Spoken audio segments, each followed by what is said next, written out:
with law enforcement, when you're in it and you're doing whatever role you're doing, whether you're a patrol officer, an investigator, someone of rank, or sergeant, lieutenant, captain, even chief, it's full speed ahead all the time, and you just have to keep up.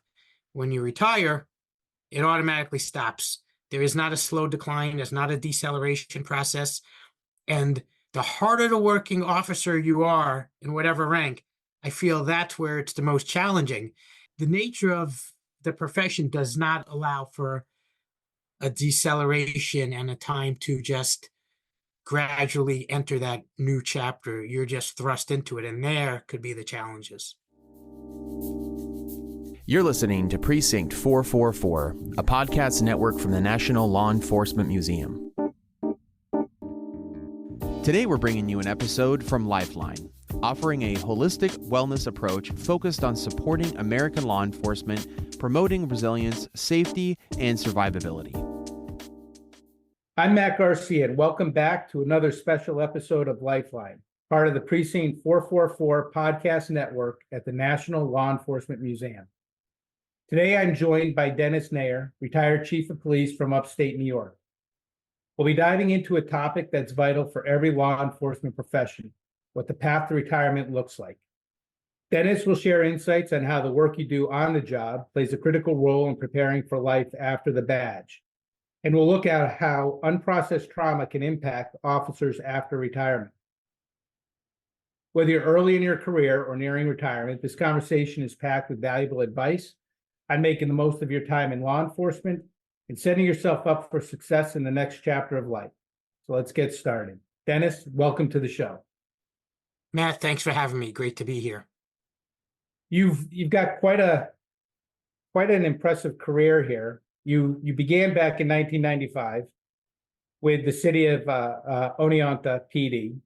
You were a patrol officer, a dare officer, a patrol sergeant, detective sergeant, a lieutenant, senior instructor in defensive tactics, firearms, physical fitness, and police general topics. You rose through the ranks to become chief of police and led the department to full accreditation. And then in 2017, you retired. You took a director of research, development, and training for the New York State Association of Chiefs of Police. And then in 2018, you took a position as deputy chief for the city of Ithaca. In 2019, you became their chief of police. You currently hold a faculty position with the University of San Diego, where you now teach in their nationally acclaimed Law Enforcement and Public Safety Leadership Master's Program. You serve as a host for the university's Blue Leadership podcast series geared towards law enforcement leaders from across the country. You're a subject matter expert consultant for a wide variety of law enforcement topics. You have a graduate certificate in criminal justice, a bachelor's degree in political science, an associate's degree in criminal justice, and you're a graduate of the 240th session of the FBI National Academy and a graduate of the 61st session of the FBI Leda Command Institute. How'd I do? Wow. I'm like, who is that person? That's, when you break it all down and I take the time to listen, there's a lot of stuff in that law enforcement career that I've had the privilege to do. So thank you. And in that time span, there's been a lot of changes within law enforcement. When you start in the mid 90s, the culture of law enforcement was a bit different than it is today, as is the type of officer that was coming into the job. So there's been a lot of changes, a lot of good changes, a lot of changes I think that we're struggling with in law enforcement. Take us back to the beginning when you first got on the job. Did you think of retirement? Did you think of what you needed to put in place, what that path would look like? Well, it always seemed a lifetime away. And when, I'm second generation law enforcement. My dad was NYPD. He was a homicide detective. It's what I grew up knowing, and it's what I always felt a calling to do. But in the 90s when I started, and we talked offline about this, we would have paid to become a police officer. We didn't look at salaries. We didn't look at time. We just wanted to do the job because we were part of the solution to society's problems. We were doing something super meaningful. It was a very competitive role to get into. So you had if it meant you doing one more push-up than the person you were competing against for that role, you would do it. I mean, you would always do everything to stand out. And you didn't think of retirement because the job was so exciting and new. However, it was always pre-programmed into you that it's a 20-year job and then you could retire. It was one of the big selling points because a lot of careers you retire when you're 62 or maybe if you're lucky 55. And so in a way, it was always conditioned into you that 20 years you retire, 20 years. And the law enforcement profession being what it is, the minute you start, you have that pseudo countdown going because you're looking at when you have that freedom to do so. However, there's no pathway that gets you set for it. In the first 5 years, at least, you're not thinking about it, at least back in that era. And to kind of go on to what we're going to talk about, there is never really proper preparation for it. At least there wasn't back then. When you say proper preparation, what do you mean by proper preparation? So let's face it, you work in a career that is adrenaline based. You're always busy. You're always in the middle of things. If depending on what your role is, you're getting called off when you're off duty for things to deal with situations. You're working lots of overtime. You're working weekends. You're working holidays. There's a lot that goes into being a quality officer and a lot that you sacrifice to do it. And with that, it creates the need that it's just not sustainable after a period of time, and you look toward that retirement. But there's no slow deceleration. You can't just say, well, let me start gradually slowing these things down, and then I'll smoothly go into retirement. With law enforcement, when you're in it and you're doing whatever role you're doing, whether you're a patrol officer, an investigator, someone of rank, or sergeant, lieutenant, captain, even chief, it's full speed ahead all the time, and you just have to keep up. When you retire, it automatically stops. There is not a slow decline. There's not a deceleration process. And the harder the working officer you are in whatever rank, I feel that's where it's the most challenging. The nature of the profession does not allow for a deceleration and a time to just gradually enter that new chapter. You're just thrust into it, and there could be the challenges. Did your department have anything for officers after a critical incident when you first started? When I first started, no, it never was. You would go to a critical call, deal with it, write up the report, and you'd be back in the rotation for either the next call that day or to show up your next shift. And that's how it always was. Things are fortunately starting to change because there's really been a spotlight on mental health and wellness within the profession. And I mean, as a matter of fact, in the finalized 2015 report by the President's Task Force on 21st Century Policing, one of those most important pillars was officer wellness and safety. So now it's a bit different. And hopefully most agencies are looking at what they should be doing for officers who are responding to critical incidents, and specifically the more critical the incident, the more attention should be given to their well-being. But no, back in that day, there was nothing. And as an officer, there was a motivation not to show any emotion. And this is a huge problem because let's face it, the policing profession strives to bring in good people who are caring, people who are kind, people who are compassionate, people who are service-oriented and who want to help others. So it's illogical to think that that personality type would not get affected by seeing bad things, trauma and tragedy to children, victimization, vulnerable people in our population hurt or injured or in some way victimized. And we're humans. And so we do take that, but the profession would want us back then, especially, to bottle it up, pretend it didn't exist, and then go to your next call and you're fine. And that is not in keeping with how human beings function. Why do you think it started to change? Because I think the profession was seeing the rate of, sadly, tragically, suicides outpacing line of duty deaths. It was seeing increased rates of, I'm sure, substance abuse, divorce rates, unhealthy people. When people can retire early, there's a lot of actuaries and number crunchers looking at, well, they can retire, but we'll only have to pay them a pension for X amount of years because their lifespan has been significantly shortened. And some studies have even shown that the minute someone takes their oath to be an officer, their lifespan can decrease from anywhere from 9 to 22 years less than their civilian counterparts. And one of those was a study from the University of Buffalo. And that 22 years, think about it. If the average lifespan is, say, 78 years, because you became a police officer, your lifespan is 56 years. It's just, you don't think about that when you take that oath and you serve and you do what has such purpose and meaning. But I think people in the right places were starting to see there's a problem, there's a trend. We have to start addressing wellness. And then, when you look at some of the other byproducts of that, when an officer may be hired as a good officer, now they're getting more complaints, they're rude. Maybe there's a force issue, maybe there's some sort of a scandal or corruption issue. And is that something that maybe could have been fixed if there was an attentiveness toward their wellness? Again, everything's case by case, but I think the effects of not addressing wellness has become well known.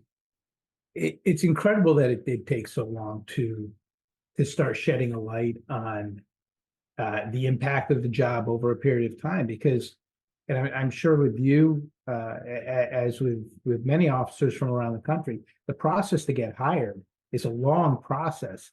It's physical agility, it's interviews, it's background checks, it's psychologicals, it's medical. So by the time you walk through the door into the academy, you have been screened. Like you will never be screened for another job in the civilian world to that extent. And so what's happening between the day you walk through the door and then the time you retire, right? So something is happening. It's surprising that it took so long to actually become an issue that department started to address. But when did you start to see a shift? I would say maybe around 2011, 2012. And, and by that point, I had been a police officer for 16, 17 years. And I was just starting to notice that there was EAP, which had always been mentioned, Employee Assistance Program. It was actually starting to have more traction, and the offering of counseling as a sign of strength and not weakness. And I was a chief at that point in 2012, where in my role, I could start destigmatizing it and saying it's okay to want help or to need help, and it's okay not to be okay. And that was really one of the main things I think a chief should be starting to do. And then we started with training of peer support and trying to get those programs up and running in more departments. And I think we were just really looking at things, well, at least I say I was, and I think a lot of contemporary chiefs were: overtime. Are we working officers too hard? Shift scheduling and shift design. What are we doing for an officer, if they're involved in an OIS or something traumatic? What if we have to discipline an officer? Are we still trying to do it in a compassionate way, that we're still checking on them? There's a lot of things that go into it. And I just think, like we talked earlier, I think it was starting to get known that there is a critical nexus between wellness and quality policing and care for those who serve, protecting those who protect and serve others. And so I think that's part of the change. And I think it really started to accelerate when that finalized report from the President's task force came out, and it labeled officer wellness and safety. It wasn't officer safety and wellness, officer wellness first and safety, as one of those 6 pillars of professional 21st century policing. Because how can you have quality policing in all the other regards that are required if that foundational tenet of wellness isn't existing? And it's a fluid thing. It's not like a box to check. It's not something that, oh, okay, we put a program on, or we say we do this. It's something that's continual, and it has to be. But that's, I think, when I started seeing more and more to change. as chief, how did you balance that between, knowing there's something wrong with an officer, but there also could be a discipline side too. They could have brought something upon themselves that has to be addressed within the department through some sort of disciplinary action.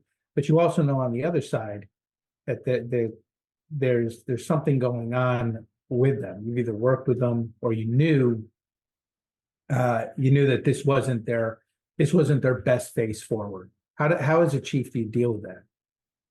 Well, it depends. So now if it's something that's minor, is it something that there's a notice in their attitude? There may be less courteous to people, and there's a few complaints that have now come in. There's a trend.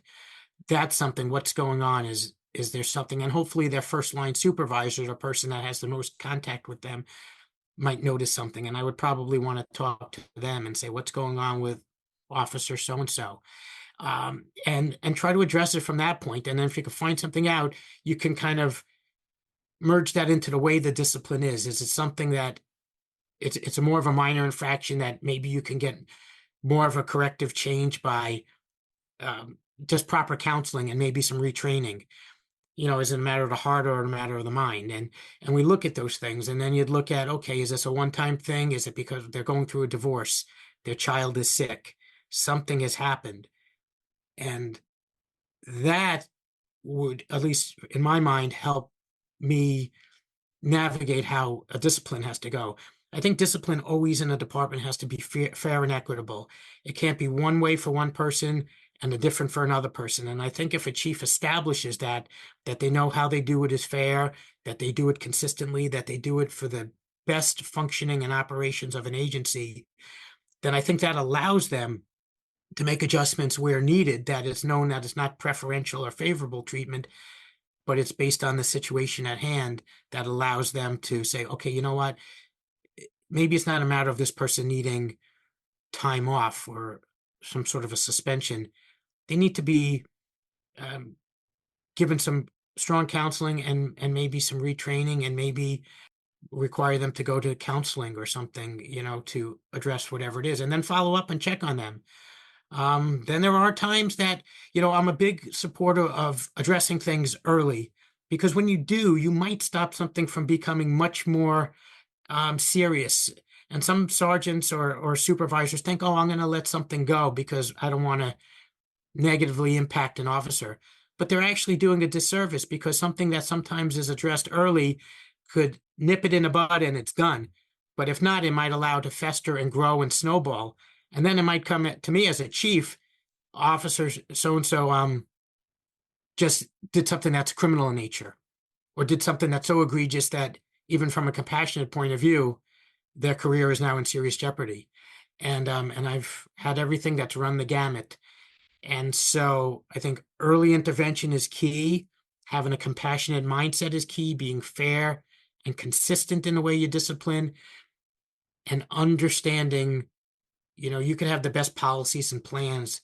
Human nature is always going to be there. And so we have to deal with things when they come up, and hopefully do it in a way that in the end, we're addressing the behavior, we're stopping the behavior and putting the person on a correct path, and also demonstrating what the department represents.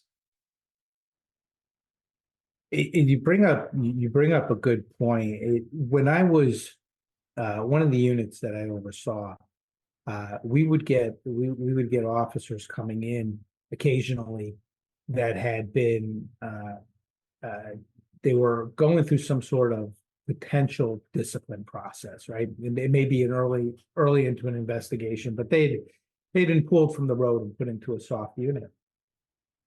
And I would say, just play by the numbers right now. Do exactly what you're supposed to do, and give it about a week or two. And what you seem to think is that spotlight on you, it will fade. It becomes somebody else will draw that attention. You just have to give it about a week or two. And if they could ride that out, that would be that they would really be on their way to things getting better. Some cases, complaints were unfounded and they were back on the road. And in other cases, no, the complaints were legitimate, and they had to go through the process. But they're no longer in the spotlight. They don't feel necessarily in the spotlight. But on the reverse of that, which is unfortunate, and what you were talking about, if you don't start taking proactive steps at that point, you can actually make things a lot worse. And Yes. Honesty is the best policy. To be straightforward and laying everything out there so that you can clearly see what the path forward looks like, and not kind of get caught up in your own chaos sometimes. And having somebody, whether it be a good friend, somebody else on the job, or within the leadership, to help guide that is critical. And so, from patrol to chief, how did the stresses differ? It's such a stressful profession because sometimes as a patrol officer, you work with difficult bosses, maybe a difficult administration who doesn't maybe have that full ability to maybe do what's needed for the boots on the ground, or understanding or connection or whatever you want to say. Sometimes you work with challenging partners or people that, you go into, I spent a lot of years working midnight to 8 in the morning, 4 p.m. to midnight, which turned into 4 p.m. to 4 a.m. with overtime. And, both cities I worked were busy. And so you have the challenges of just dealing with serious issues day in and day out.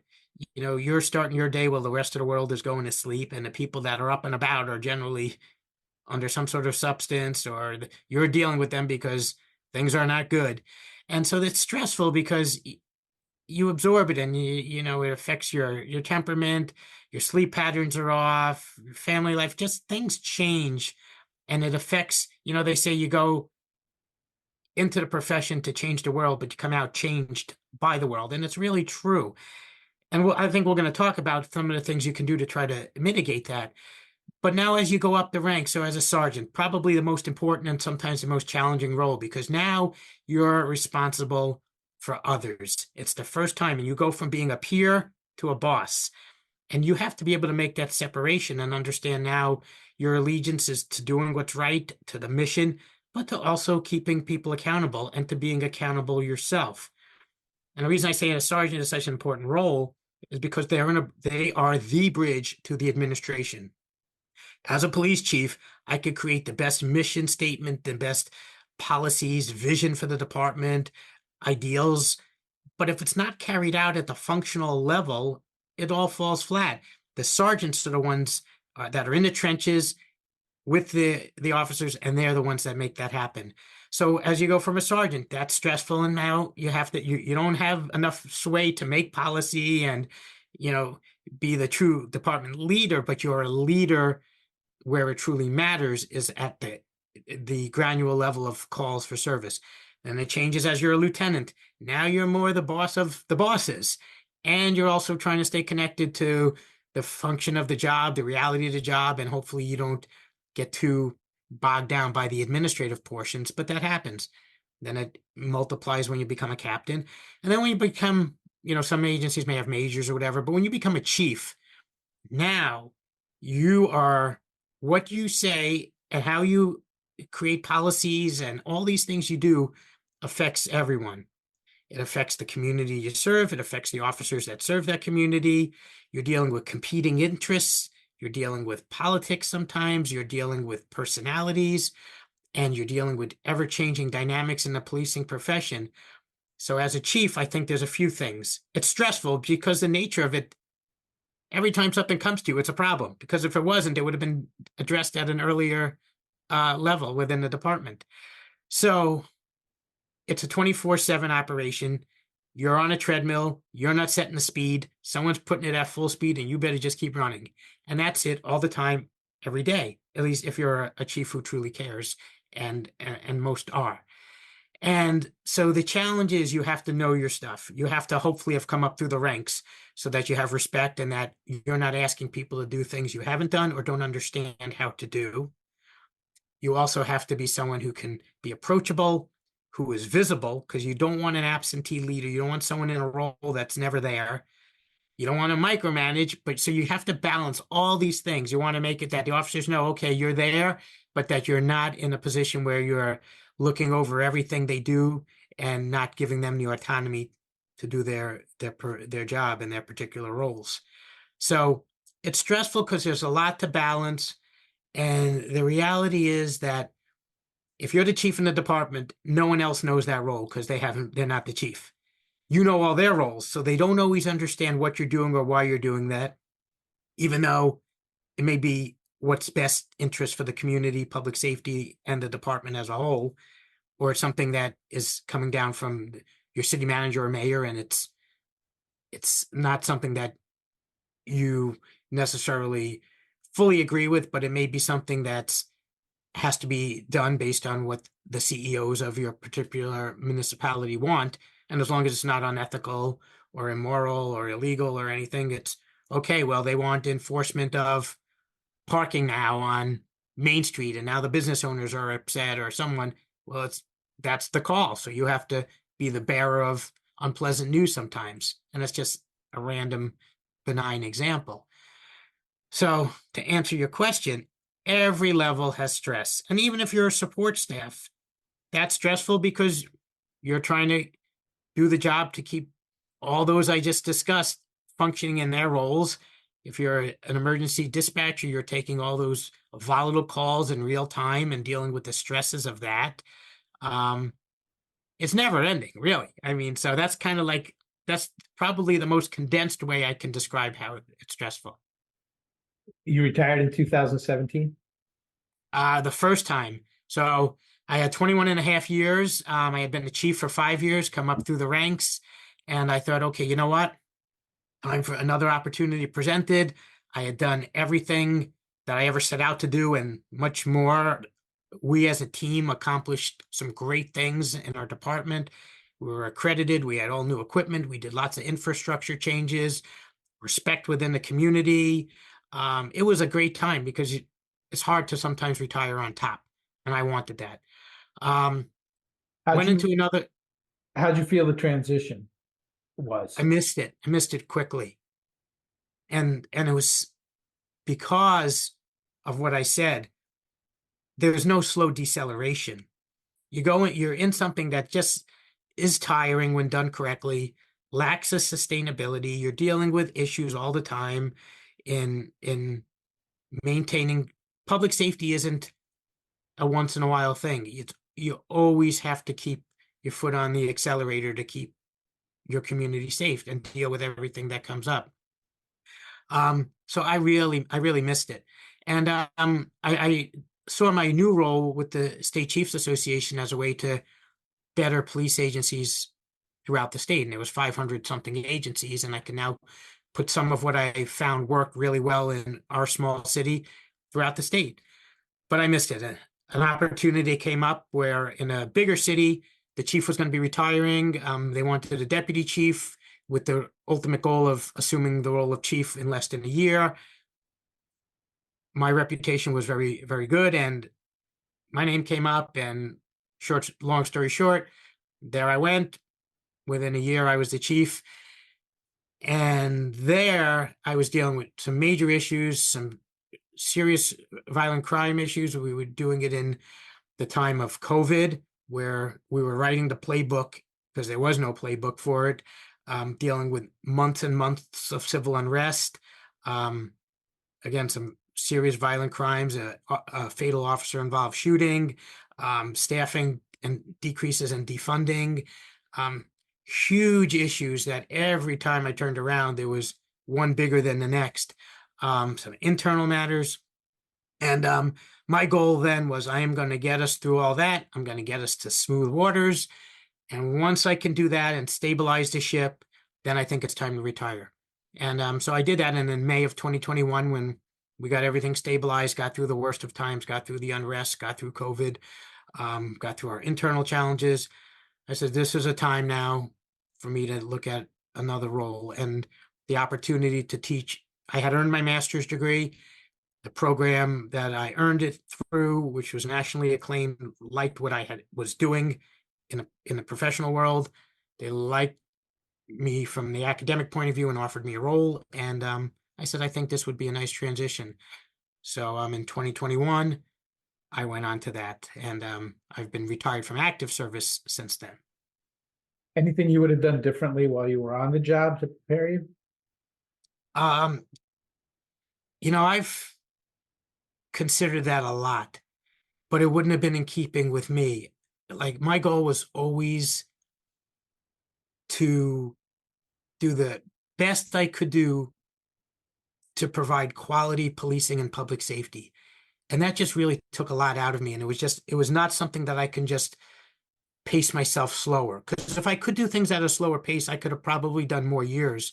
But everything I required didn't allow me to set the pace.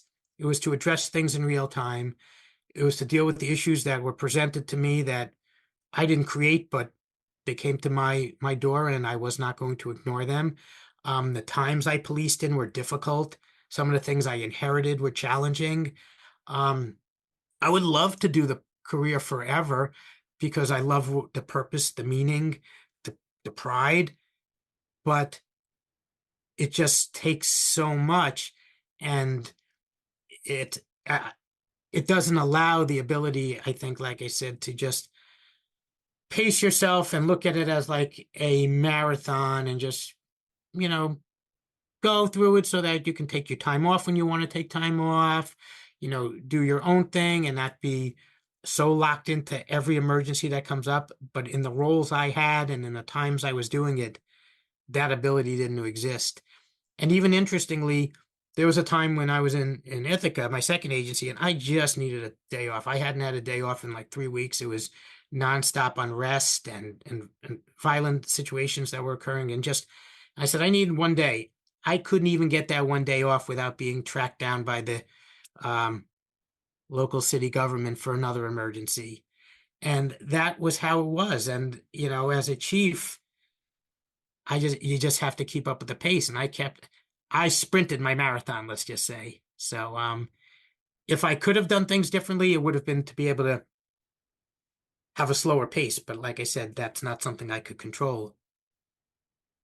You mentioned meaning, and I think a lot of officers when they retire struggle with that mission. There's no mission or purpose that they feel, and that void is significant for some. We talked about suicide earlier, and I know it's hard to track the numbers when you go into the retirement side. It's hard to track the numbers when you're dealing with sworn officers. It's even harder to track the numbers on the retirement side. But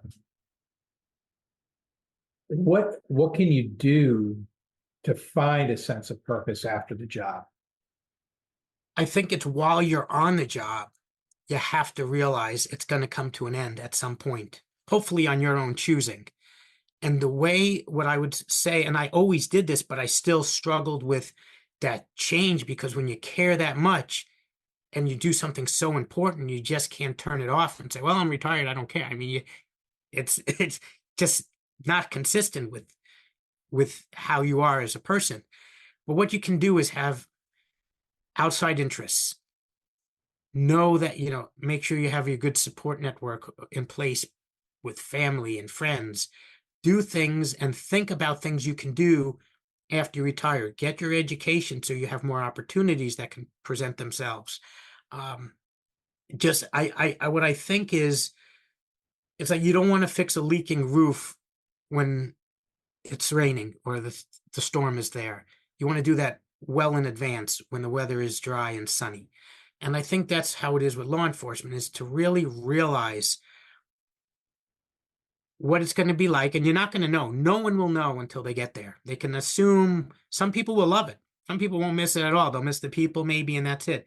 Some people will miss it a little. Some will miss it for a short time. Some will miss it a lot for a long time. And that's so dependent that they'll never know until they get there. So I think putting the right pieces in place early is really, really important. Support network, family, friends, interests outside of the profession, a realization that it's just a role. As much as you may love it and care about it, it's a role, and someone else will take that role when you're not there. And as much as you think you might be super important, trust me, you may be, but there'll be someone else that'll do the job, and maybe it'll get done a little differently, maybe not as good, but it'll get done. And I think to have that in mind, to not think, well, you're unreplaceable or invaluable or so valuable that the mission will stop, is just not, that's not the truth. So I think that's it. I think it's also really key have financial planning so that you can retire. And again, one of the main incentives to retire is you get most places at least 50%. And so you'll become working for half pay. And from a mathematical point of view, with the things we talked about, it just doesn't make sense to do that. But you want to make sure that, can you afford to live? Can you have the lifestyle you want? Can you do what you want? Can you support your family? So again, putting all the pieces in place will be really important, but you won't truly know until you get there. You and I were talking offline about unprocessed trauma and how that can affect people, officers going into retirement. What's unprocessed trauma? So we deal with all these calls. Obviously, more if you're the first line, first responder, you're dealing in time with bleeding and maybe someone not breathing and detaining a violent person or an officer involved shooting or seeing a child victimized or an elderly person as a crime victim or just dealing with bad, mean people or predators or whatever it is. And you deal with that in and out, and it affects your worldview. You're hyper vigilant. You're more suspicious of others. You don't deal in probability. You deal in possibility. Well, maybe it's not probable that this person's going to pull out a gun in a restaurant, but is it possible? Anything's possible. So you're looking at things, all of that, and it affects so much that you become different. And some of it are smaller things, but some of it is big. And that unprocessed trauma could result in someone trying to numb that pain by substances, drinking, ignoring it. And what the studies and the experts have shown is that unprocessed trauma does not go away. It doesn't cease to exist. It doesn't just magically, fade off into the ether. It sits there and it affects things and affects your temperament and your mood and your outlook. So what I mean by that is that if someone has dealt with something, they should be seeking counseling to process it, to talk it through, to get some maybe cognitive restructuring so that they can reframe and see things differently and understand it and know that maybe they didn't save someone's life and they feel guilty for that particular example, but maybe knowing that they did their best could help them process it. So again, there's experts out there that's their role to help, but what officers should be doing is taking stock of where they're struggling. Are they not sleeping? Are they not eating right? Is their relationships outside work changing? Are they putting on weight? Are they losing weight? Are they not working out? Then they have to address it. Departments are coming up with a lot of in-house solutions to address exactly what you're talking about, whether it be through peer support programs. More and more departments are now starting to incorporate a wellness program, and they're looking at different things that are helping officers. I just had a conversation last week with an officer out in Oklahoma, and they're doing work out there utilizing hyperbaric chambers as part of the treatment, and also sleep beds where they put you into REM sleep much quicker and within a fraction of the time that it would typically take you to get that rest. They're able to do this with officers and help in recovery from a post-traumatic or from a critical incident. So that's there on the job. Off the job, it gets a little more complicated. Sometimes there aren't the health benefits. The health benefits are different. So you're not covered necessarily for treatment, or you don't know where to go. You lose that network of connectivity with other officers, and then you feel you have to take in everything yourself. You have to solve the problem yourself, and it just spirals. What do you say to the officers out there who've retired, who are going through that, who didn't deal with it on the job, and it's coming back now to haunt them? It's causing problems in their life, the relationships that we talked about, could prevent them from holding down another job, that loss of mission or meaning. I think, hopefully they retire and they still have quality health insurance, and counseling now is covered by most insurances. And to take that step and talk to a professional, and now they have online platforms like BetterHelp and I think like Psychology Today, where they can look through and find a counselor that maybe is suited to dealing with those challenges and talk to someone. Because I think a lot of it is really through that cognitive um, um, restructuring, or just looking at things as how you can, I guess, examine the things that are causing those stresses that have built up over a career. And then I think, again, awareness is the most important thing, and then addressing it, because once a person retires, they're no longer eligible for their department's EAP and all those things, which is really shameful because they've given so much. And there was always a saying in policing that I heard coming up through the ranks, and I never agreed with it. I didn't like it, but it was a statement, and it said, "When you're in, you're a guest. When you're out, you're a pest." Meaning that you're welcome and you're now, but the minute you're done, hey, nothing personal, but you're done. Onward and upward to everyone else. And that is really tough for the people who are struggling alone and struggling with whatever it is that they incurred through the course of protecting and serving others. So what I'd say is, to take stock and to be aware, and then to go out and seek the counseling, because most of it, again, is covered by insurance. And if for some reason it isn't, the cost to pay to talk to someone who can maybe help that person process it, I think, is key. Again, everyone who served in this role, it's impossible to go and leave it the same way you came in. And the more a person tries to address things as they come up and not stuff them away, the better. But the reality is that's not always how it's going to be. So my suggestion is to be okay with not being okay. And by that I mean, don't look at it as some deficiency in yourself. Look at it as a byproduct of dealing with one of the most unhealthy, it's the most noble, in my opinion, and most honorable and meaningful professions, but it's so unhealthy. So look at it as a byproduct of that and use that as a motivation to address what needs to be addressed. That's an excellent point. There's, in talking to cops from around the country, there are programs within departments that include retirees. There's wellness and peer support programs that include retirees, and then there's other departments where they don't. It kind of goes back to what you said, which is, when you're on the job, you're sort of in, and then when you retire, you lose your backstage pass. You can no longer go back there, and it's unfortunate to see nothing built in for retirees, knowing what we know now.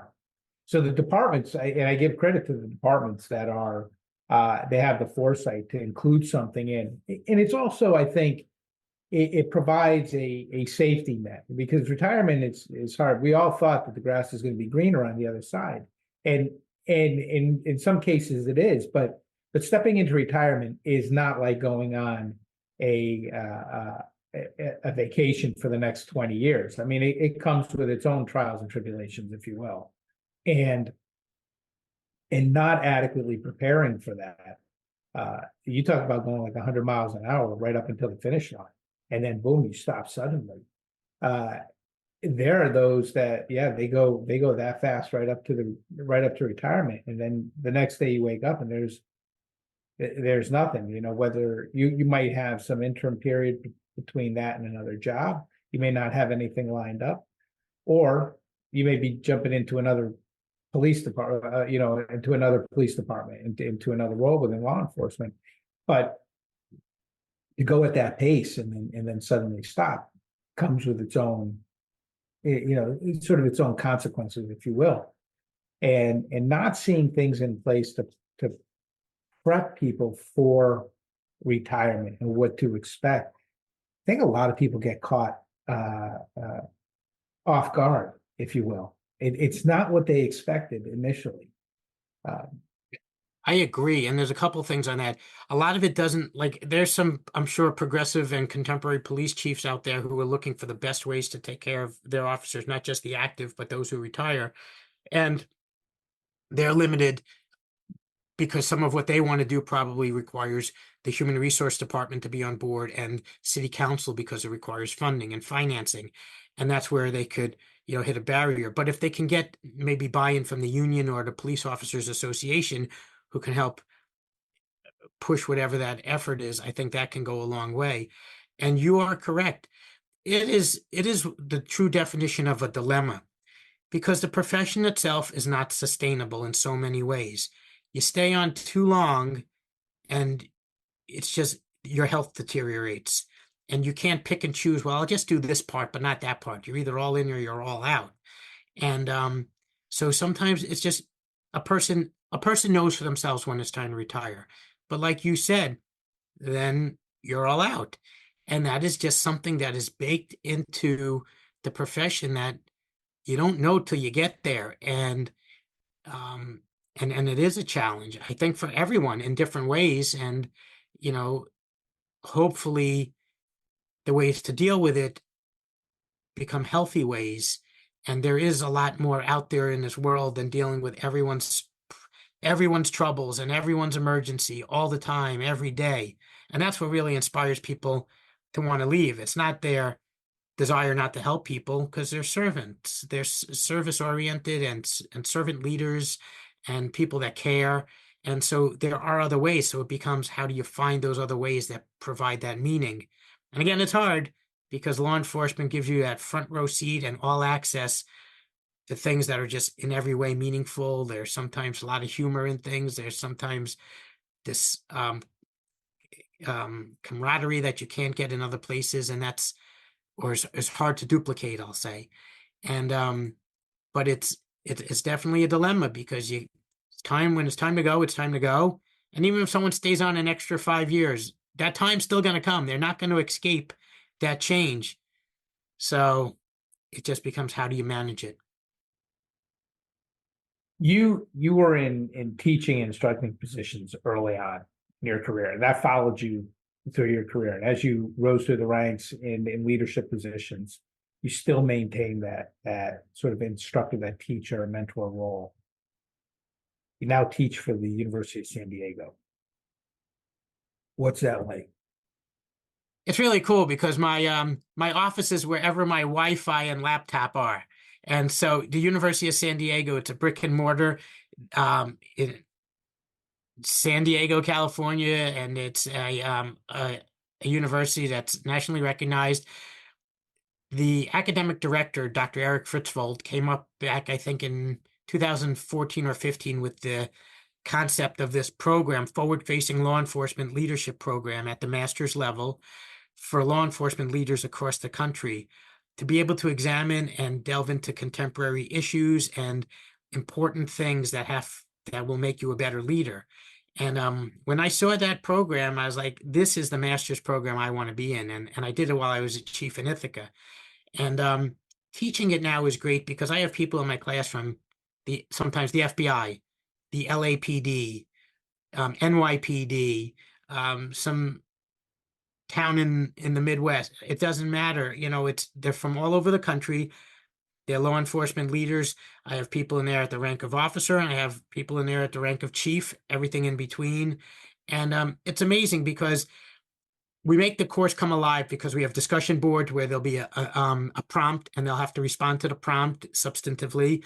And through that, we have a discussion that unravels, and there's a lot of learning that goes on. And then I'll jump in and I can add feedback. And there's not too many situations that I haven't been involved with where it doesn't matter if someone's from a 30,000 person agency or a 3-person agency, everything I can provide a good context. And all of what we teach has a strong academic foundation that's empirically researched and has evidence backing, but it is designed to have a practical application immediately.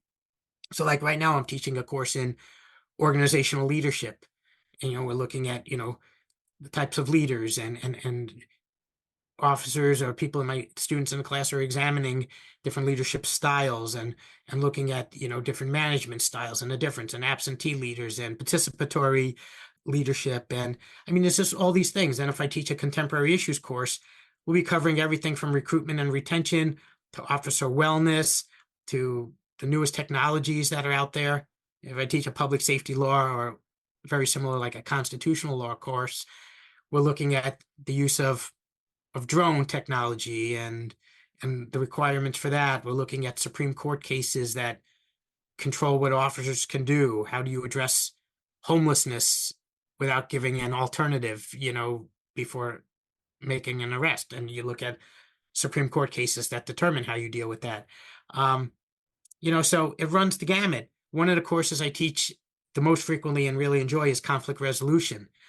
There we look at how do you resolve conflict, which exists, and sometimes conflict is good because it creates change. And you look at conflict styles or conflict resolution styles, and you look at what's your own, and you look at key areas of surfacing the conflict and understanding, how to get from A to B. I mean, so everything, again, it was designed by a lot of thought in advance, and teaching each of these courses gives me the ability to stay connected to the law enforcement leaders that are in the field and are active, and being able to provide what knowledge I may have been fortunate enough to glean over my 25 years in the profession. And so for that reason, it has a lot of meaning. The conflict resolution used more on the job or used more off the job? Everywhere. You can use conflict resolution in every situation. And not to say you'll be able to always fix a situation, because sometimes there's competing interests. Sometimes there's things that there's two different points of view. There's two different sets of understanding. But it just teaches, okay, can I slow down? Can I do some active listening? Can I see past the conflict and look, from a solutions-oriented point of view? Can I see where my own biases may be playing into this? Again, sometimes it's like oil and water. They don't always mix. But when you have the tools and you understand your own conflict resolution style, you understand the various other ones that are out there and when they may be more applicable to the situation, when you understand, well, hey, there's more value to be gained from trying to work this out. Maybe I can adjust from being an avoidant to maybe being more of a compromiser in this situation, as an example. And you'll have the tools and understanding to do that and see that. So that's where there's value. But everyone, law enforcement or not, can definitely, get something out of a course like that. And it's at the master's level. So people are actually taking master's level courses in something so important. So how do you personally feel you've made that transition now? Because you've had now time completely out of it. You're not, or are you going to ever go back into law enforcement? Or have you found a home? Have you found a home with teaching, and this is your new calling? That's such a great question. I never say never. I am so wise to what goes in with being a chief. I can't say that sometimes I don't think about it, but it's more overshadowed by knowing when you're in, from the minute you start that role, you're going to have a knock on your door, Chief, we have a situation. And it stops until the last day that you're going out. That's the role. Do I love the honor and the esteem that goes with it, and the ability to make positive change and the pride? 100%. But I know what it takes to do that. I've done it in 2 different cities for some of the most difficult times in policing, and dealt with so many experiences in that time. So I'm very hesitant to want to pursue that. Maybe if the right opportunity presented and the stars align, maybe, but it's not something I pursue. Teaching I enjoy, but I can't say that there isn't something else I might want to do that's more, maybe a little broader and bigger. I don't know yet. So I'm always open to opportunities. I'm always looking. What I do enjoy doing is I like the idea of, so I teach in an online platform, I do Zoom meetings, I do things, but I like the idea of possibly doing something where I'm going to some major event, maybe an IACP event, maybe some sort of um, huge conference, and I get up there and I present something like this, or I talk about career survival, which is another program that I teach, or something about the profession that can help those who are now actively in it. And that has an excitement level for me. So that's something that I may pursue with more vim and vigor. Well, it sounds like you're leaving all your options open, which is a good thing. Is we're still young. We're still very young.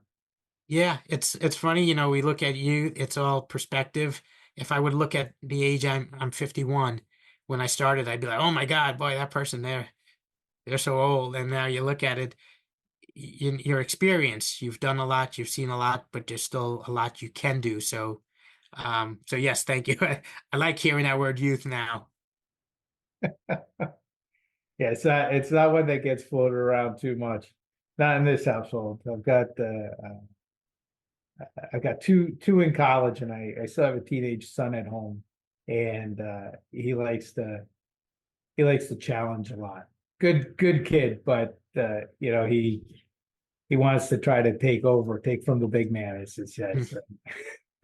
So it's good, and everything that we've talked about and leading up to this, in transitioning into retirement, you have teaching now. That's one of your main focuses. Uh, Being able to enjoy things on this side, being able to enjoy my kids. And again, my youngest is now in high school, but being able to enjoy them it takes a lot of work to get there, and you don't realize it, I think, until you step away from the job, and then you realize either what you've dealt with or what you haven't dealt with. And I got to say, I'm fortunate in the sense that I had a lot of people or on my path that helped guide along the way. I respected them, and I listened to them. I listened to the things that they said. I listened to the things that they offered. I took advantage of that. At the end of the day, now I can enjoy this side. I think that's a big shame if for officers to work and put so much of themselves out there, 20, 25 years, 30 years, 35. I recently met an officer, right, 40. You don't see many with 40 years on the job, but they're still out there. Put so much out there, but not be able to enjoy now retirement because of the toll it takes. So, everything that you've offered up and you've suggested is spot on about taking care of yourself, doing the things, and really paying attention on the job to what's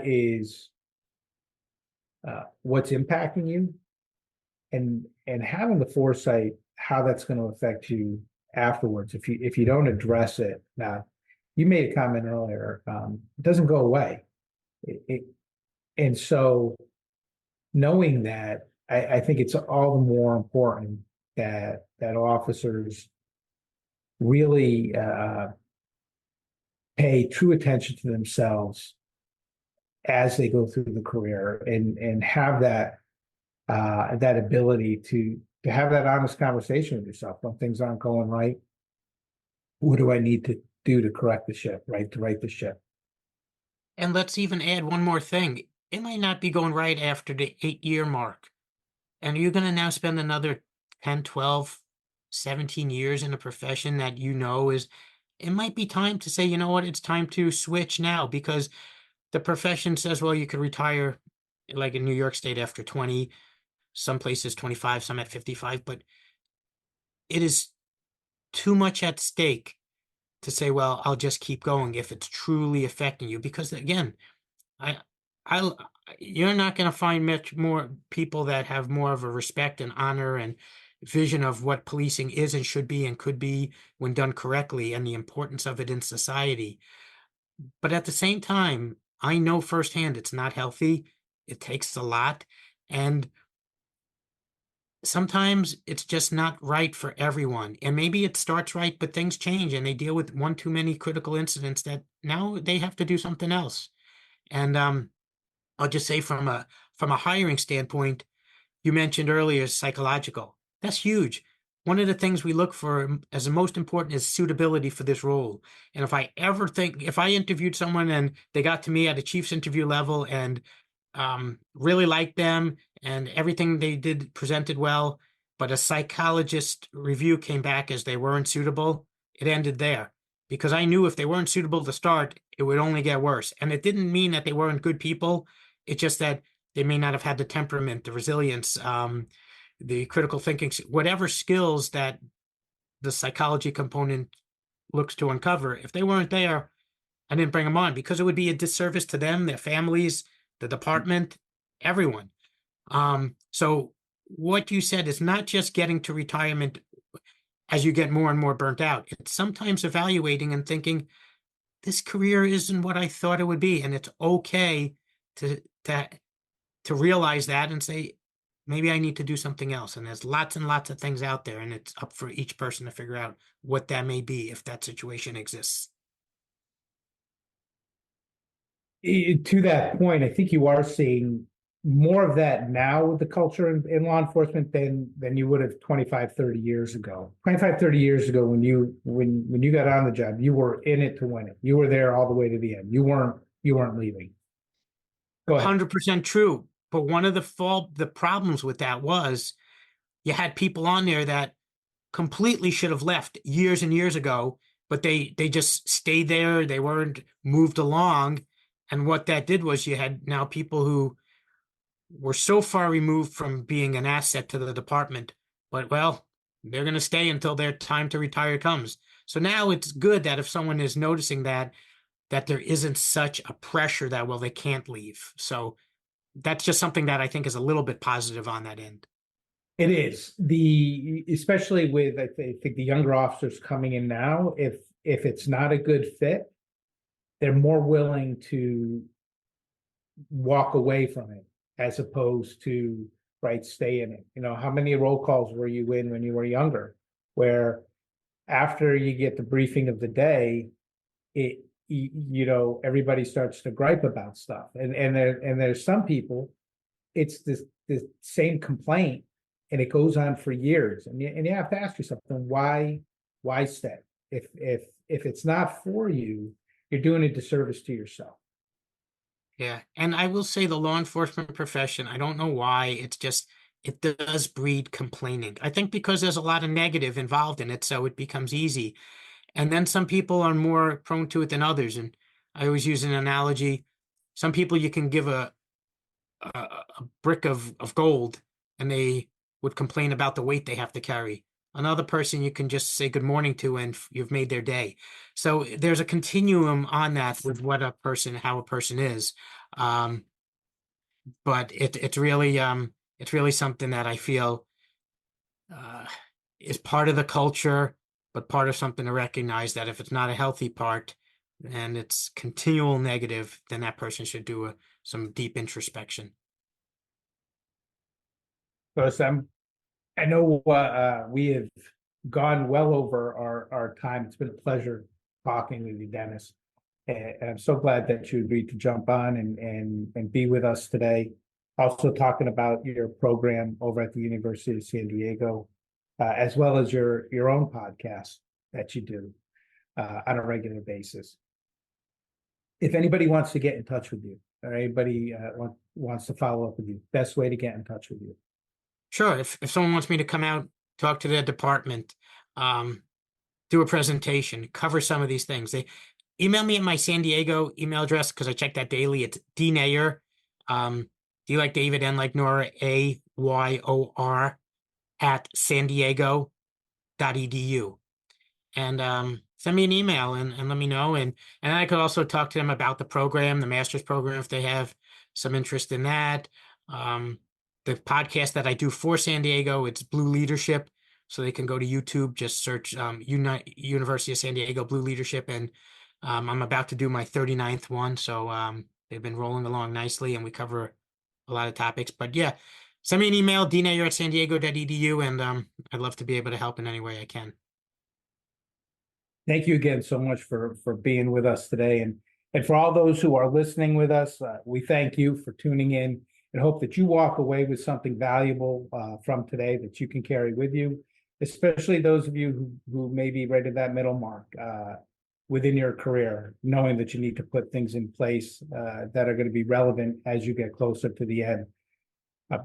Thank you all. This programming is intended to make it safer for those who serve and to keep names off the memorial walls and to share best practices to promote overall resilience and survivability.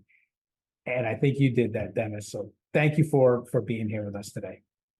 Absolutely. And thanks for having me. It's been my pleasure. Please subscribe to Precinct 444 on your favorite podcasting platform to stay connected and to receive our latest content as soon as it drops. We would love to hear from you. Send in your questions, comments, and feedback to precinct444@nleomf.org. You can help us make our content even better. The National Law Enforcement Museum is located at 444 East Street Northwest in Washington, D.C., and is dedicated to telling the story of American law enforcement. We expand and enrich the relationship between law enforcement and the community through educational journeys, immersive exhibitions, and insightful programs. Find us online at lawenforcementmuseum.org and stay tuned for more podcast content from Precinct 444. Until next time, stay safe. We'll see you at the precinct.